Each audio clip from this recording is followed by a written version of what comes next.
Hey BoLS fans, AdamHarry back again with another BoLS unboxing. Today I'm looking at the dungeons of Crystalia for Super Dungeon Explorer.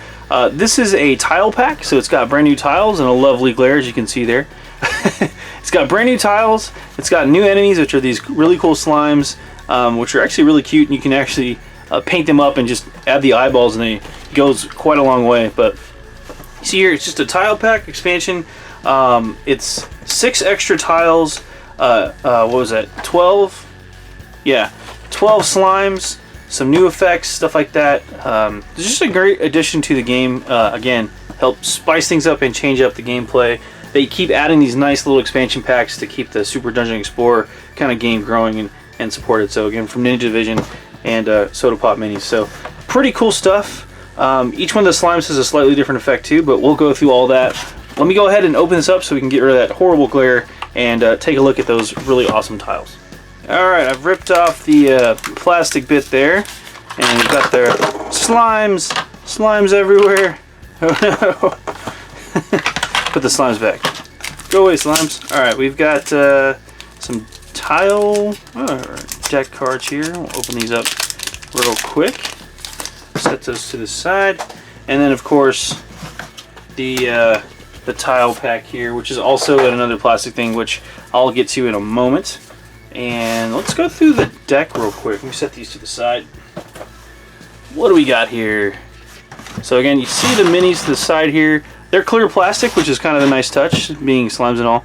They do have eyeballs, which I don't know if you can make out there, but little white paint, a black dot, and it actually adds quite a bit to, I could have said quite a lot, huh? Would have rhymed. But it adds quite a bit to the models, and I saw them painted up at Gen Con really simply, and yeah, it was a nice touch. They look really cool. So new enemies, always fun, and those little chibi style slimes, you either love them or you hate them.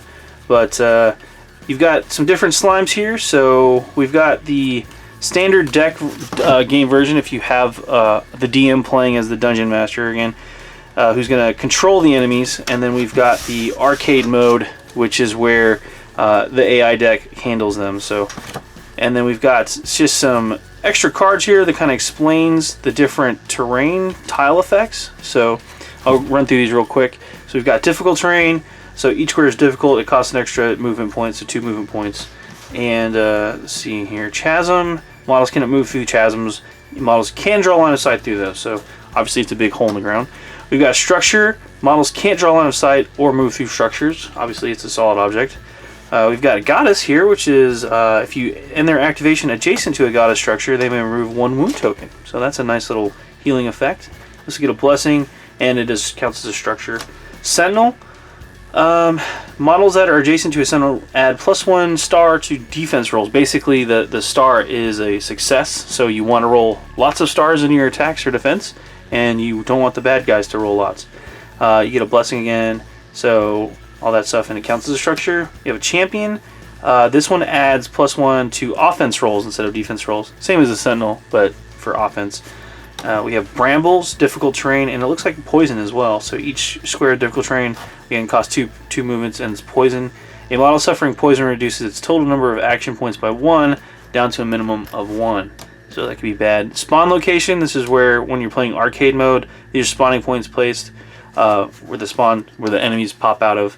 Fresh grave is difficult terrain. When creeps are spawned from this tile, also spawn run Rattlebone in each fresh grave square. So Rattlebones are additional bad guys that started in the box.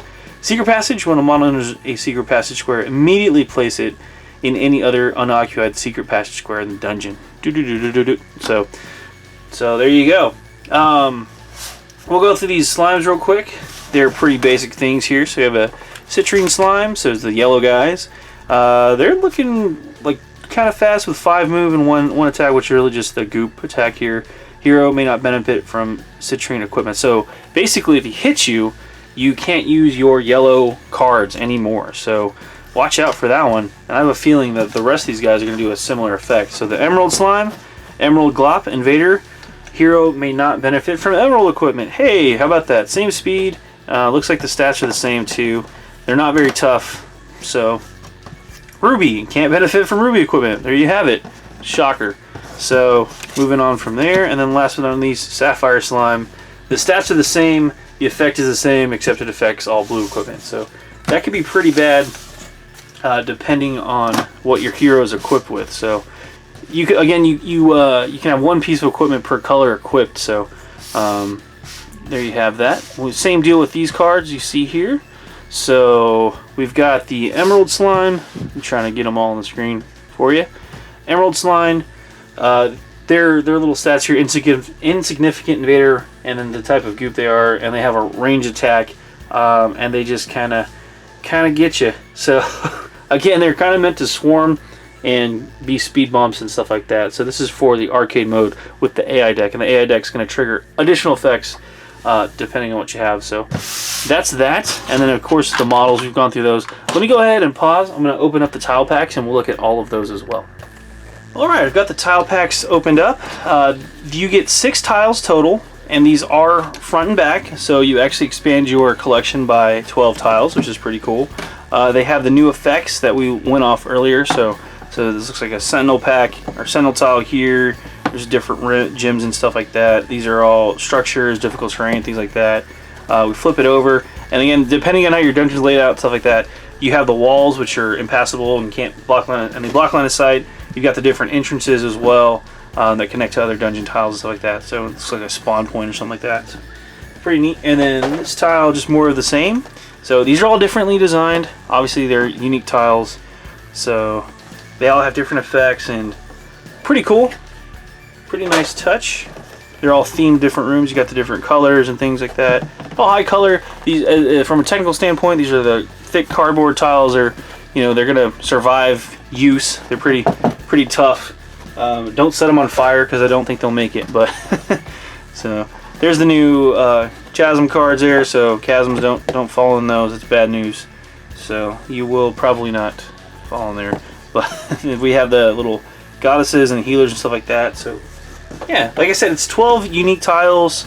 None of these repeat. The rooms are all laid out differently and have different designs. So different choke points, different ways to maneuver and stuff like that throughout the dungeon. So this one looks like just a big hallway here, and then kind of a room in here, and then an exit here. So yeah, different choke points and different difficult terrains all over the place on this one. That's bad news for the heroes. So tile placement in the game is actually kind of important when you're playing as a player. You can kind of determine what tiles you want to use for the dungeon and then lay those out. So having more tiles is more choices for the players. It can affect different strategies in the game. So it's a lot of fun. But that's pretty much it for the Dungeons of Crystalia there for Super Dungeon Explorer. Just a real quick unboxing for you. Hope you enjoyed it. Hope you're enjoying playing Super Dungeon Explorer. It's a lot of fun. It's a great game for families and kids. And also, if you have a mean DM, it's actually a real challenge. So if you're finding this game being too easy, maybe your DM's taking it easy on you. So anyway, that's it for this unboxing. Again, AdamHarry from BoLS signing off. Have a good one.